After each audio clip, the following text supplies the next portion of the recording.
In this video, I'm gonna share 9 sales targets or goals that instead of motivating your team to climb the highest mountains and crash through walls, actually demotivate them. Setting the wrong sales goals can actually crush the morale of your team and kill their productivity. So what we wanna do today is let's make sure that you're not making these mistakes. Because most sales managers think that bigger, grander goals mean bigger results. Like, after all, why shouldn't they aspire to go to the moon? But what if I told you that some targets can actually do a lot more harm than good? If that sounds interesting or completely different than what you think, stick around because you might be surprised at what's on the list. Because I can tell you right now that the bigger the goal does not mean the bigger the accomplishment. We see people do this and CEOs do this a lot of times when they're starting to talk about, hey, we're gonna do a big year-end annual goal. Annual goals are one of the things that don't work, by the way. So what I'm gonna do is I'm gonna reveal some of the most common goal-setting mistakes that might be undermining your team's success. Have you ever wondered why your team is disengaged or why you're not hitting those ambitious targets? The problem might not be your team. It might be the goals that you're setting for them. So if you've ever experienced the frustration of unmet sales targets, low morale, then this video might just be the solution that you need to identify and correct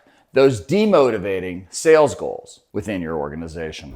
I remember when I set some goals that I thought were challenging but achievable for one of my sales teams. But instead of rising to the occasion, just a quarter into the actual acquisition of those sales goals, they seemed to be very deflated. It took me a while to realize the goals I set were actually the problem, because I set these ambitious goals. And one of the things that we do in management a lot of times is we'll tell people the why and the what. The what is the $200 million goal. The why is because it's important to me as the owner, because it gives our brand a specific amount of cachet. But we forget to tell them how they're gonna get there and what to do first. So that experience of setting goals that demotivated my team many years ago shifted the way I think about motivation. Maybe you think about it this way too. Why do I need to motivate Johnny? Because guess what? Johnny should be motivated by himself. How about this? I'm paying Sarah. She has an opportunity to earn a 15% commission on all sales. What else do I need to do to motivate her? If you ever thought those thoughts or some variation thereof, this video is for you. And why does this matter? Because the right goals can energize your team and drive performance. And the wrong ones will have the exact opposite effect. Have you ever tried to figure out in June why your team was disengaged? Why they all said they were stressed and overwhelmed? And then do you remember the effect it had on the rest of the organization? Because now all of a sudden, all the C-suite was focused on was sales goals that weren't being achieved. So the impact of well-set goals can have a massive impact on morale and engagement. And this will also lead to a higher level of overall success. So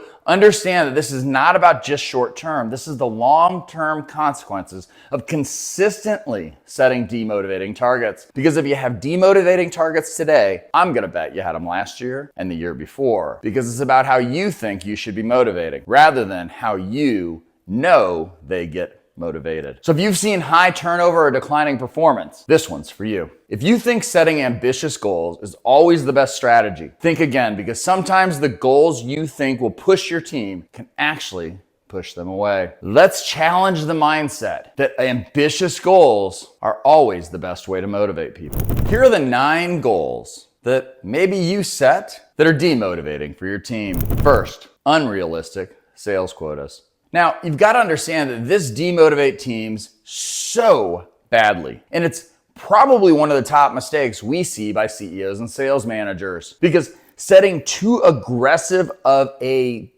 quota, too aggressive of a goal can lead to burnout and frustration. Think about this. Let's say that your team, or Susan, didn't hit her quota number last year. And we know that 75% of salespeople, miss their quota in the first half of this year. So it's likely that we're talking about a vast majority of your team. So let's say that Susan didn't hit her sales quota. And now what you've done is increased her sales quota by 150% or even 50%. Say that sales quota was $1 million and now it's $1.5 million. Think about that just logically. Step outside of the business. Does that make any sense? Do you think the seller just didn't want to hit quota?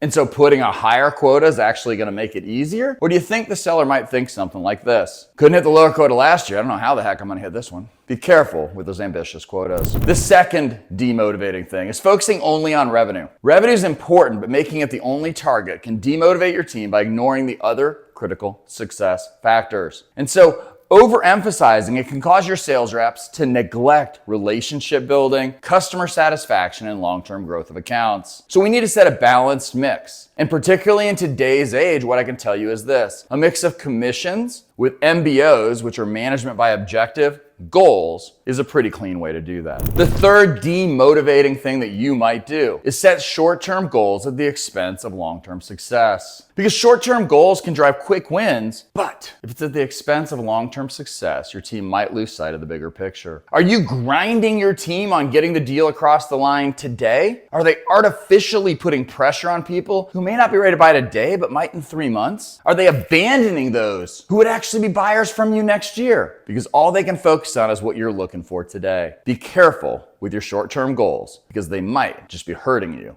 in the next calendar year. Number 4, one-size-fits-all goals. And this is what we historically do in sales, and quite frankly, it's a little lazy. Every salesperson is different. They have different tenures. They have different markets. So setting the same target is not the most effective way to do this because it's demotivating, right? Sam hit $9 million last year and has a $4 million quota. Samantha hit $1 million last year and has a $4 million quota. You can see how that one size all fitting everybody into the same goal system can lead to disengagement, particularly among team members who feel that their specific challenges aren't being considered. Personalize those goals based on individual strengths and who they're selling to within your company. Number 5, goals that don't have clear incentives. If your team doesn't see a clear benefit to hitting their goals, it's less likely they're going to be motivated to achieve them. Because aligning the goals to actually those incentives, and it might just be that we had fun and that we wanted them to get 2 days off. Maybe you're running a challenge in the 4th quarter that says, go visit 2 people in person every month and you get an extra 2 days off at the end of the year. But remember, we have to align the goals to other incentives, whether they're financial or non-financial, and suggesting and creating a clear, transparent reward system that directly ties achievement to tangible benefits. And make sure we're not just saying it's sales. Stop measuring with a rear view mirror and start looking out the front window. Number 6, did your CFO help you set some of your goals? CFOs, I love you. And you're responsible for the purse strings in most of the organizations that we work with. But complex targets are the bane of any sales team's existence. Do you have a sales compensation plan that's overly complex? Or do you have complex targets that are difficult to understand, that might be difficult to track, that can overwhelm your team and lead to confusion instead of motivation? Like overly detailed goals, particularly when they have particular things that they cannot control, cause paralysis and decrease focus. We have to simplify the goals into the things that when they achieve them will have a downstream impact on the other things that you're looking for. Are you paying your sales reps based on gross margin after delivery? Let me ask you this. If they sold it by the price sheet, why are they responsible for how operations delivers it? It's something that's outside of their control and is absolutely demotivating. So let's make sure that you simplify the goals, make them easy to understand, because whatever that goal system is, the seller should be able to roll out of bed in the morning, hold up the piece of paper and look at it and know exactly what's important and what success looks like today.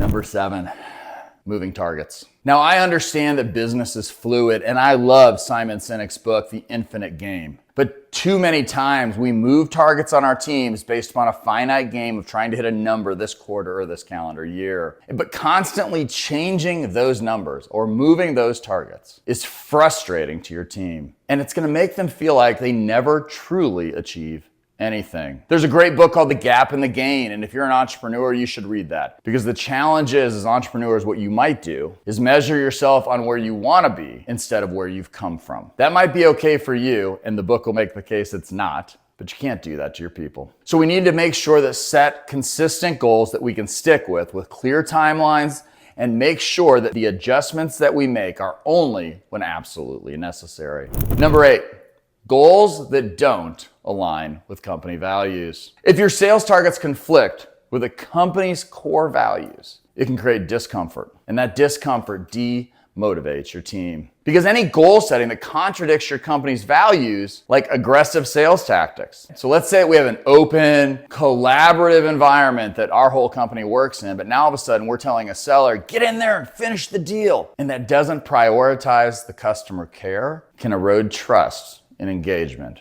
from everyone in your company. So let's make sure that all your targets align with your company's mission, vision, and ethical standards. Number 9, ignoring individual progress and development. If your goals don't account for individual growth and development, your team might feel like cogs in a machine rather than valued members of the company or the organization. We have to make sure that we're setting goals that promote personal and professional development alongside of targets. Too often I see companies just throw their salespeople out and they go, hey, we set a quota, that's all we needed to do. But we have to help people develop. Your number one job in a leadership role is to develop the people around you and improve their critical thinking skills. So incorporate goals that encourage learning, skill development, and career progression to keep your team motivated and engaged. So to recap, the 9 sales targets that can instantly demotivate your team are unrealistic quotas, focusing only on revenue, short-term goals at the expense of long-term success, one-size-fits-all goals, goals without clear incentives, overly complex targets, moving targets, goals that don't align with your company values, and ignoring individual progress and development. Because these pitfalls are crucial to avoid in motivating your team and helping set achievable goals that will drive your team's success and performance. Now, there's a whole lot of things that go into additional strategies and different things that you can do to set effective sales goals that can further enhance and motivate and improve the performance of your team. So make sure you're watching our future episodes. If you found this video helpful, make sure to like and subscribe. We put out a new YouTube video at least once a week. Our shorts are on all of the social media.